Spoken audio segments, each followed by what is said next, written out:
69 majority elements, so we have to return the major element. So here you can see in the names array we have 3 appears 2 times, so we return the 3. In the same way 2 appears 4 times, then we have return a 2. Here you can see, you can assume that majority elements always exist. So if you look into the example, one possible solution would be to create a map. So we can do a for loop and increment the key along with its count. So initially the 3, we add a 3 here with 1. In the next iteration it would become 2 with the count 1.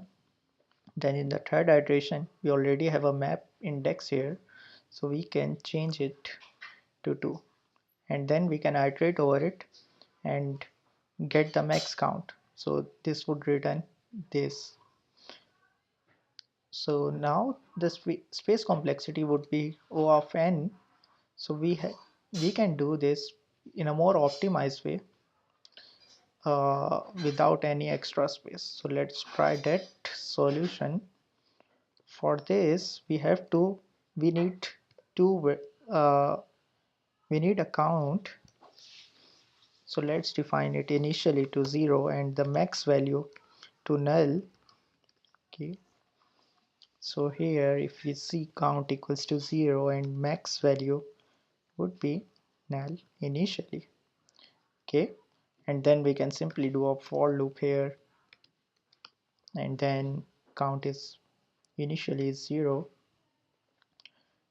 So during the first iteration we have to update a count and max value uh, to 3. For this, here you can see the solution that we are going to implement. Here you can see 3 appears 2 times and 2 appears once.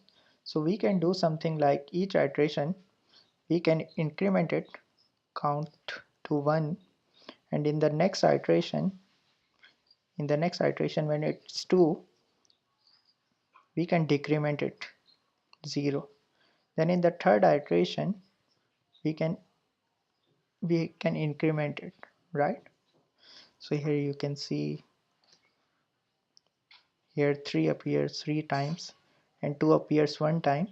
So this both will cancel it down, and this 2 will give us count equals to 2. So this kind of solution we are going to implement. So initially the count is 0. We can check if count is equals to 0 simply, then we can change the max value to current index. So initially it would become 3, and then we have to update the count value.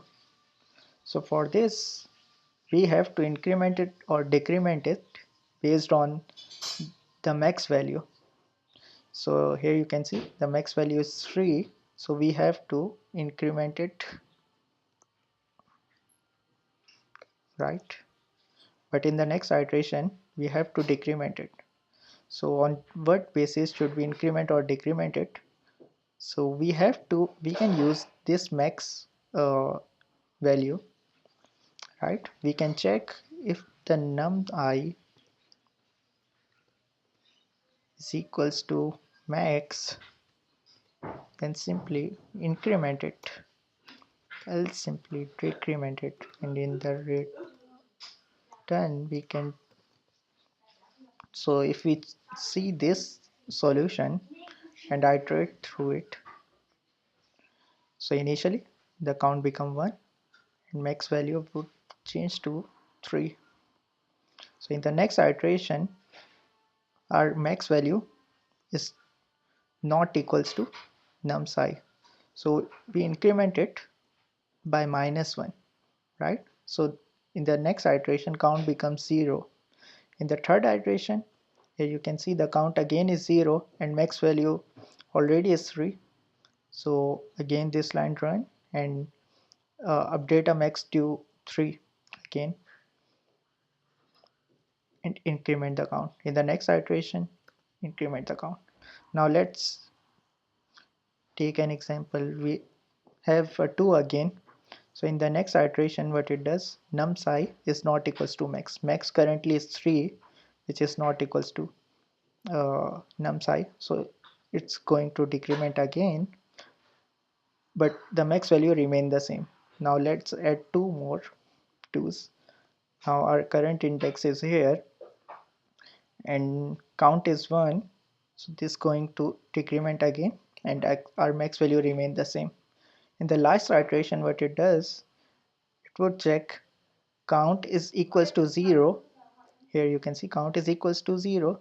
So max needs to be changed along with the current index. So now in this iteration, this would change to 2 and our count would be changed to 1 and our for loop is completed. Then it's going to return a max. Okay, here you can see 3 appears 3 times and 4 appears 4 times. So this needs to be written. So this is how our solution work. So here you can see the time complexity, we are not saving anything. So in an array or object form, so space complexity would be O of 1 and time complexity would remain the same, O of n. Let's try a solution here. Let count equals to 0 and max equals to null initially, and then we can do a for loop. Let I'm direct using off loop to get the numbers. So if count is equals to 0, then we can simply update a nums value to current number. Else in the next iteration we have to increment a counter or decrement it based on condition that if max is equals to n, then increment it by 1, else it decrement it. In the final we can return the count, sorry, return the max.